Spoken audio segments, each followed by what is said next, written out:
Halo teman-teman semua, saya Yasmin Arifah Sulaiman dan kedua rekan saya Delicia dan Reynold yang akan mencoba untuk menjelaskan mengenai akuntansi pajak penghasilan. Nah, apa sih akuntansi pajak itu? Akuntansi pajak adalah proses pencatatan dan penyusunan laporan keuangan yang digunakan sebagai dasar perhitungan pajak sesuai dengan peraturan perpajakan yang berlaku. Nah, apa sih yang membedakan antara akuntansi pajak dengan akuntansi komersial? Nah, perbedaan mendasarnya adalah terdapat di standar atau aturan yang berlaku di antara keduanya. Nah, di akuntansi komersial yang dijadikan standar atau pedoman adalah SAK atau standar akuntansi keuangan, di mana di akuntansi komersial ini tujuannya adalah untuk menyajikan informasi keuangan yang jujur dan relevan untuk investor atau kreditor. Nah, sementara untuk di akuntansi pajak itu yang dijadikan pedoman atau standarnya itu adalah peraturan perundang-undangan perpajakan. Nah, tujuannya akuntansi pajak ini adalah untuk mengumpulkan penerimaan negara secara adil dan berkepastian hukum. Nah, dari perbedaan standar ini terkadang nanti akan ada perbedaan antara laba akuntansi dan laba fiskal.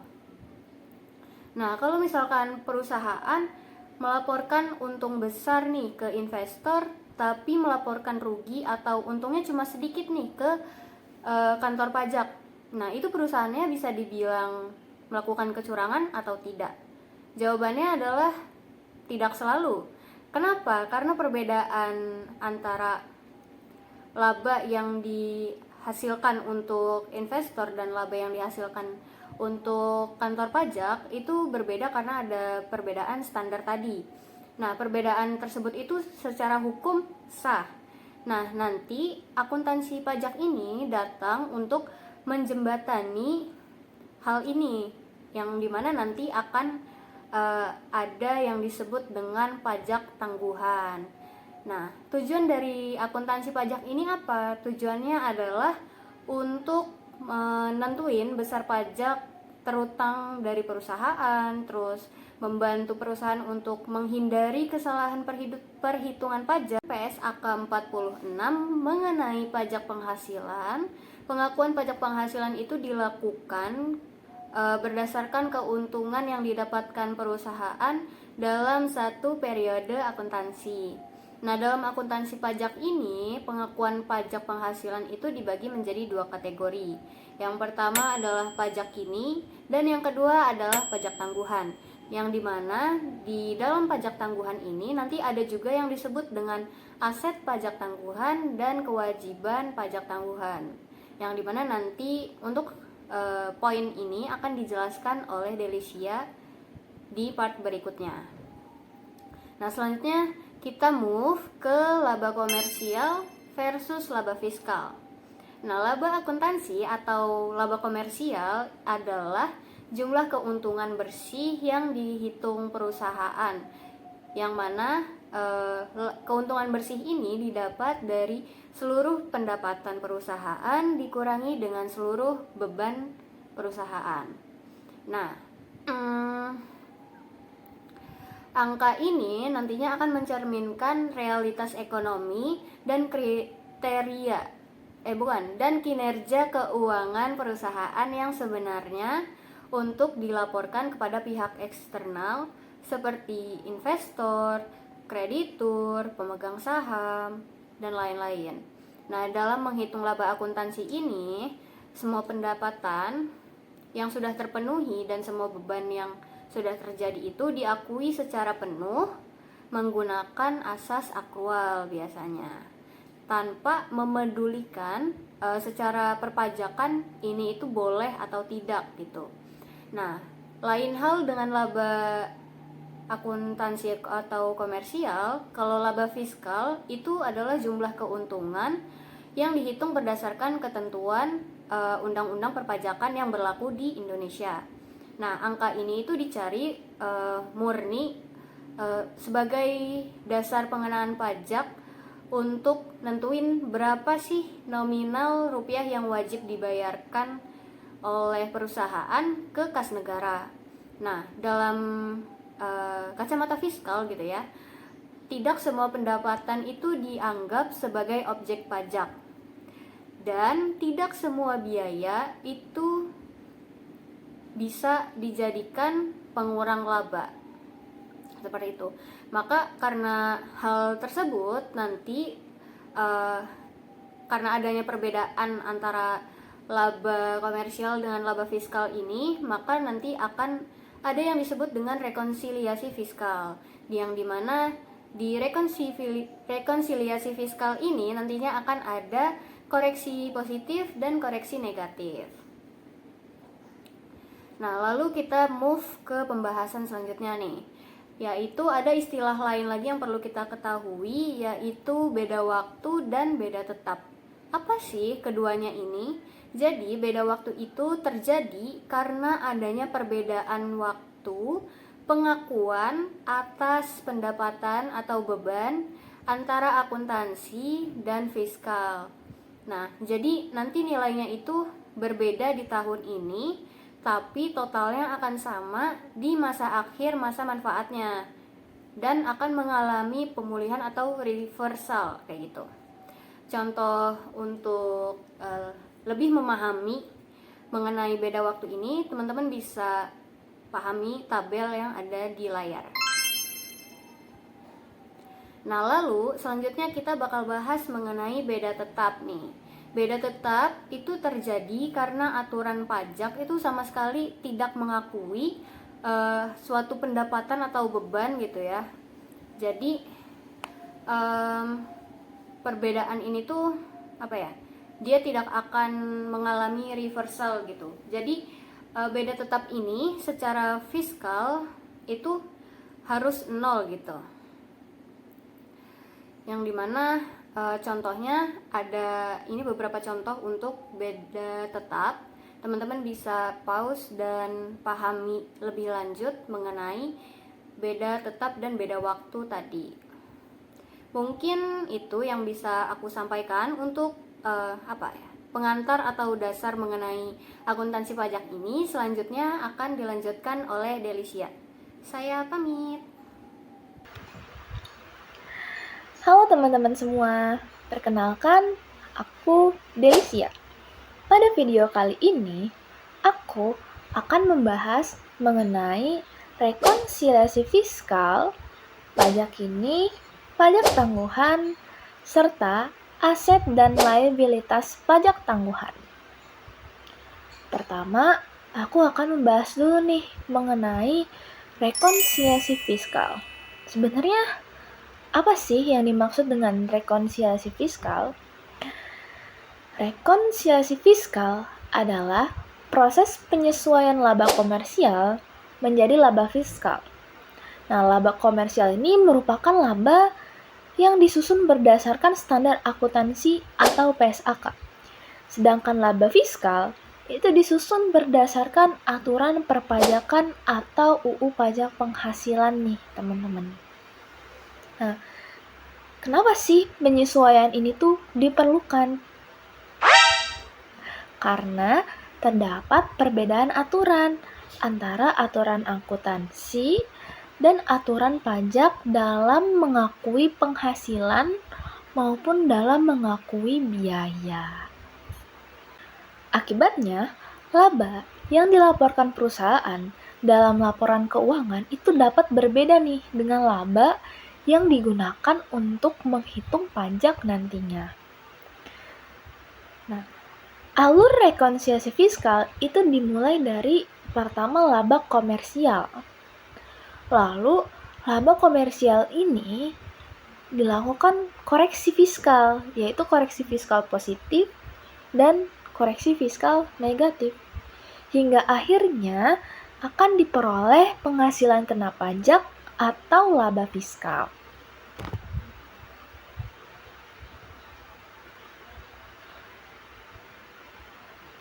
Selanjutnya yaitu mengenai pajak kini atau current tax nih teman-teman. Nah, pajak kini itu apa sih? Pajak kini adalah jumlah pajak penghasilan yang harus dibayar perusahaan pada periode berjalan. Nah, perhitungan pajak ini itu dilakukan dengan mengalihkan penghasilan kena pajak dengan tarif pajak yang berlaku.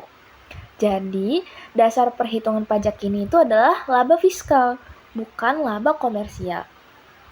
Saat ini, tarif umum PPh badan di Indonesia adalah sebesar 22% nih, teman-teman. Namun, perusahaan go publik yang memenuhi syarat tertentu itu bisa mendapatkan pengurangan tarif sebesar 3%, hingga tarifnya itu bisa kurang lebih menjadi 19%. Nah, fasilitas ini itu diberikan untuk mendorong agar perusahaan itu nantinya akan lebih transparan dan terdaftar di pasar modal. Terus pembahasan selanjutnya yaitu mengenai pajak tangguhan atau deferred tax. Nah, pajak tangguhan itu muncul karena adanya perbedaan waktu atau temporary difference antara pencatatan akuntansi dan pencatatan pajak. Nah, artinya ada transaksi yang diakui pada waktu berbeda antara laporan keuangan dan aturan perpajakan. Akibatnya akan muncul konsekuensi di masa depan.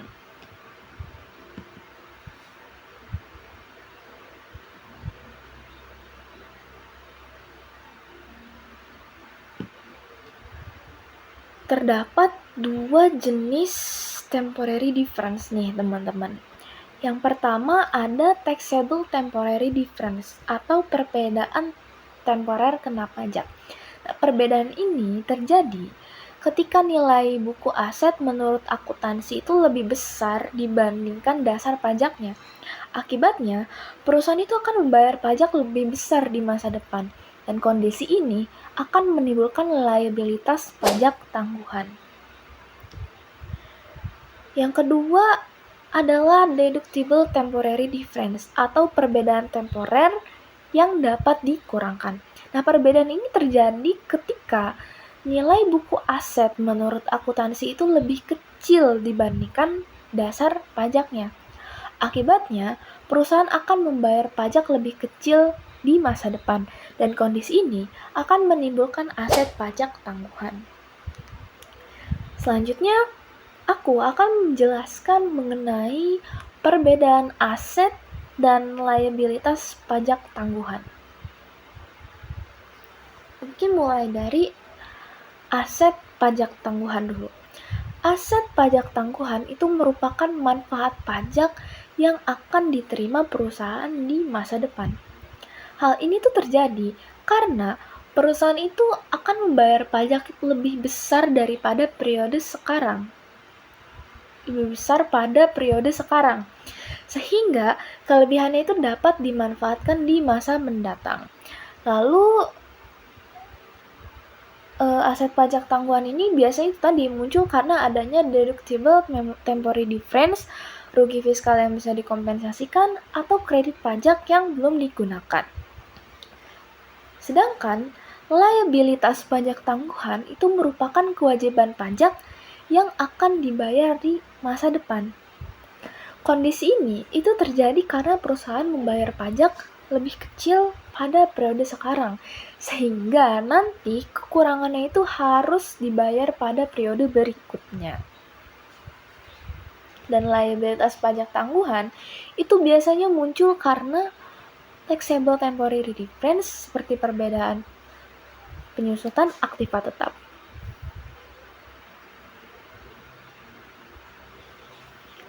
Kesimpulannya, rekonsiliasi fiskal itu dilakukan untuk menyesuaikan laba komersial menjadi laba fiskal. Dari proses tersebut itu akan dihitung pajak kini, yaitu pajak yang harus dibayar pada periode perjalanan. Selain itu, adanya perbedaan waktu antara akuntansi dan fiskal itu dapat menimbulkan pajak tangguhan, baik berupa aset pajak tangguhan maupun liabilitas pajak tangguhan. Jadi ini tuh mirip-mirip dengan konsep pajak kurang bayar dan pajak lebih bayar, gitu teman-teman. Mungkin cukup sekian dari aku. Materi selanjutnya akan dibahas oleh rekanku. See you in the next video. Halo semuanya, perkenalkan nama saya Ranobino Sregar. Jadi di sini saya akan menjelaskan perihal tentang akuntansi pajak. Nah, yang pertama tuh di sini saya akan menjelaskan tentang jurnal-jurnal apa saja yang ada di akuntansi pajak. Nah, jurnal yang ada di akuntansi pajak itu yang pertama itu ada pajak pertambahan nilai atau PPN, yang dimana di sini ada dua, itu ada pada saat di sini ada tiga, di sini ada saat penjualan barang atau jasa, yang dimana atau bisa dibilang PPN keluaran. Nah, ini kita bisa ambil contoh, misalnya ini kita penjualan kita 10 juta, nah itu terus ada PPN 11%. Nah itu kalau misalnya kita dijurnalkan itu nanti ada piutang usaha atau pada piutang usaha atau kas itu sebesar 11.100.000. Itu 11.100.000 itu dari mana? Dari yang 10 jutanya ini, penjualan 10 jutanya ditambah PPN-nya 11% itu sebesar 110.000. Nah baru nanti di kredit itu di bagian debitnya. Nah di sini baru nanti ada penjualannya itu sebesar 10 juta, di kreditnya itu ada penjualannya itu sebesar 10 juta dan juga PPN keluarannya sebesar 1.100.000. Nah selanjutnya itu ada saat pembelian barang atau jasa atau PPN masukan. Ini kita bisa ambil contoh, misalnya persediaan kita 5 juta, itu nanti ditambah dengan PPN kita 11%. Nah itu baru kita tinggal hitung, bisa kita jurnalkan dimana persediaannya itu sebesar 5 juta tadi yang udah dijelaskan di soalnya. Terus nanti ada PPN masukannya sebesar 550.000, itu dari perhitungan dari 11% dari 11% dari persediaannya itu menghasilkan PPN masukannya 550.000 di debit, dan juga persediaan di debit juga tadinya.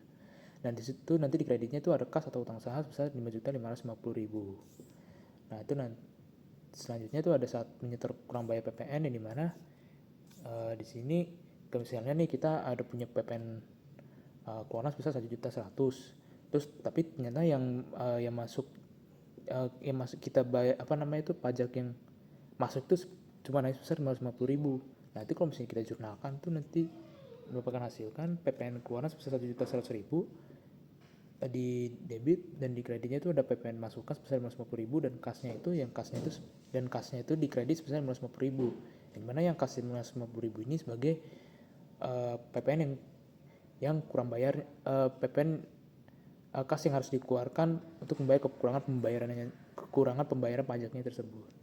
Yang kedua itu nanti ada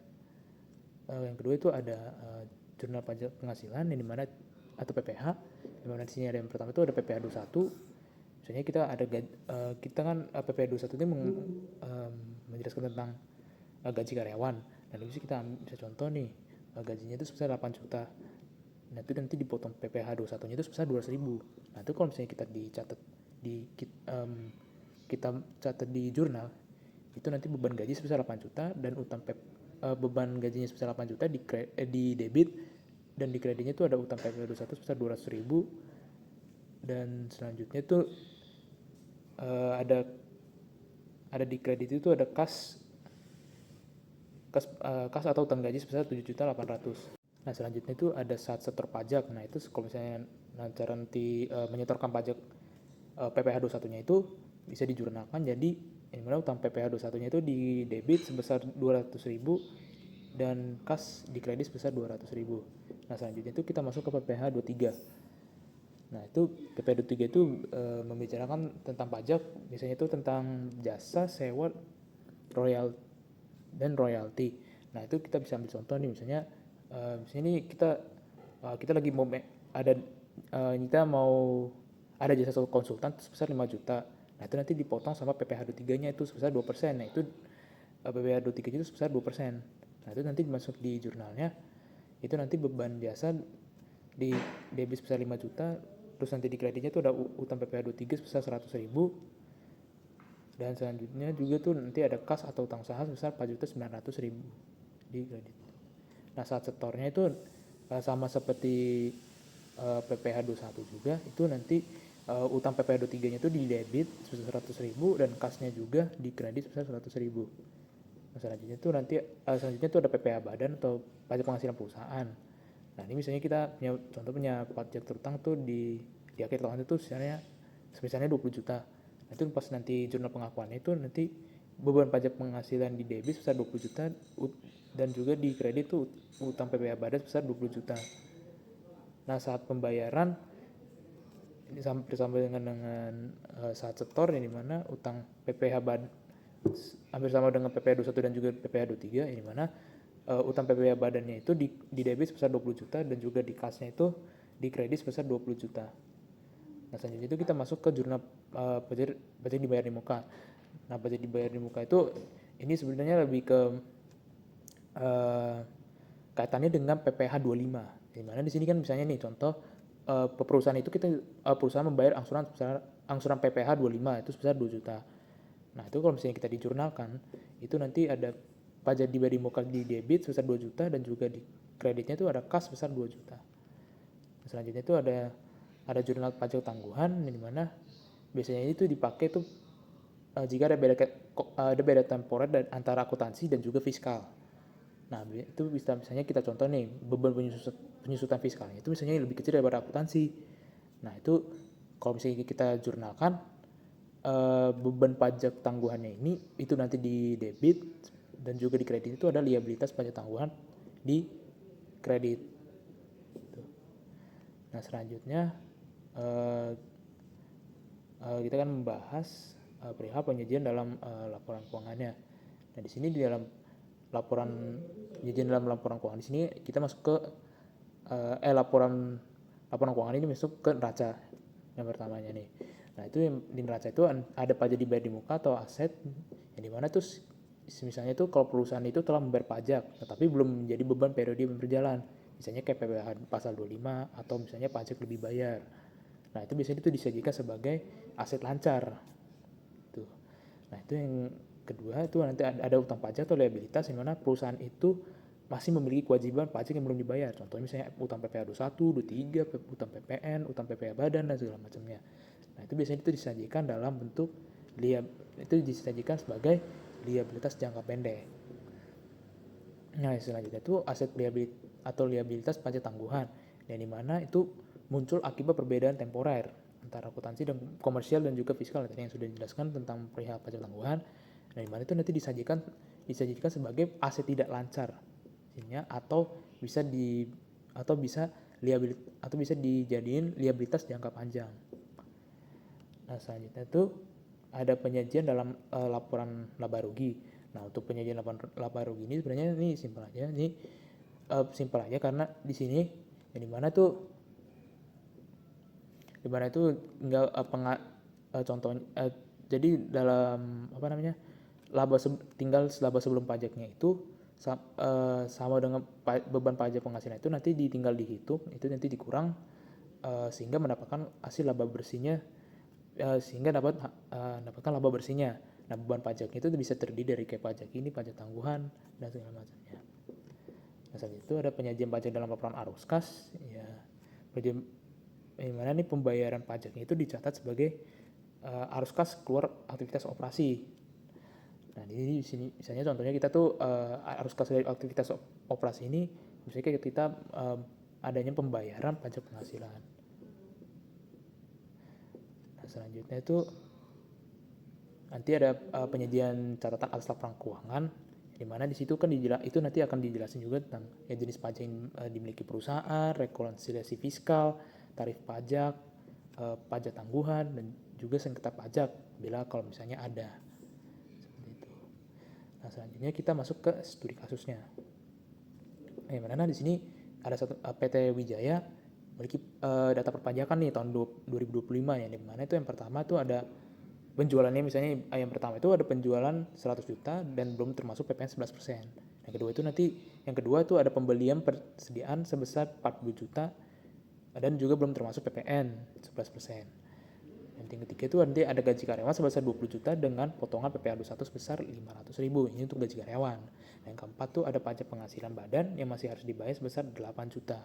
Yang kelima itu ada perusahaan yang telah membayar angsuran PPh 25 sebesar 3 juta. Yang keenam itu terdapat aset pajak tangguhan sebesar 2 juta. Nah, ini kita jawab dalam bentuk jurnalnya. Yang dimana di sini penjualan dan PPN keluaran, kita menghitung pertama itu penjualan dan PPN keluaran yang tadi yang dibahas di transaksi yang pertama, yang dimana di sini PPN-nya itu 11% kali 100 juta. Tinggal kita hitung dulu PPN-nya, yang dimana 11% kali 100 juta sama dengan 11 juta. Nah, baru kita jurnalkan itu kas atau piutang usaha sebesar 111 juta, terus di debit, terus di kreditnya itu ada penjualan sebesar 100 juta dan juga PPN keluaran sebesar 11 juta. Selanjutnya itu ada pembelian dan PPN masukan. Nah, ini kita harus ngitung dulu nih PPN-nya juga. Ini 11% kali 40 juta menjadi dapatnya hasilnya 4.400.000. Nah, ini persediaannya sebesar 40 juta, PPN masukannya persediaannya 40 juta di debit, PPN masukannya di kredit sebesar 4.400.000 dan kas atau utang usahanya itu sebesar persediaannya itu 40 juta dan di debit PPN masukan di 4.400.000 di debit dan di kreditnya itu kas atau utang usaha sebesar 44.400.000. Di sini selanjutnya ada gaji dan PPh 21. Tadi di sini gajinya karyawannya 20 juta, jadi tinggal di sini dijurnalkannya beban gaji sebesar 20 juta di debit dan di kreditnya itu utang PPh 21 sebesar 500.000 dari hasil PPh-nya 500.000 dan juga nanti di kreditnya sebesar kasnya di kreditnya ada kas juga sebesar 19.500.000. Selanjutnya itu ada pengakuan utang PPh badan yang dimana beban pajak penghasilannya itu di debit sebesar 8 juta dan utang PPh badan utang PPh badan di kredit sebesar 8 juta. Selanjutnya itu ada pembayaran angsuran PPh 25 yang mana langsung aja itu pajak dibayar di muka di debit sebesar 3 juta dan di kasnya itu di kredit pada kredit sebesar 3 juta. Nah, selanjutnya itu ada nanti penyajian laporan keuangan dan neraca di mana aset lancarnya itu di sini ada PPN masukan sebesar 4.400.000, ada pajak dibayar di muka sebesar 3 juta. Nah, selanjutnya itu ada aset tidak lancarnya itu di mana aset tidak lancarnya itu ada aset pajak tanggungan sebesar 2 juta. Di sini juga ada liabilitas jangka pendek ada PPN keluaran sebesar 11 juta, utang PPh 21 sebesar 500.000 dan juga utang PPh badan sebesar 8 juta. Nah, selanjutnya itu kita masuk ke penyajian dalam laporan laba rugi yang dimana penjualannya tadi kan 100, kita masukin penjualannya di soal itu tadi 100 juta. Nah, itu nanti 100 juta dan juga beban gajinya 20 juta dan juga ada beban pajak penghasilan sebesar 8 juta sehingga mendapatkan hasilnya sebesar laba bersihnya 72 juta dari hasil penjualannya itu dikurangin beban-beban yang ada. Jadi ada beban gaji sama beban pajak penghasilan. Mungkin sekian dari penjelasan dari saya. Kurang lebihnya mohon maaf. Terima kasih.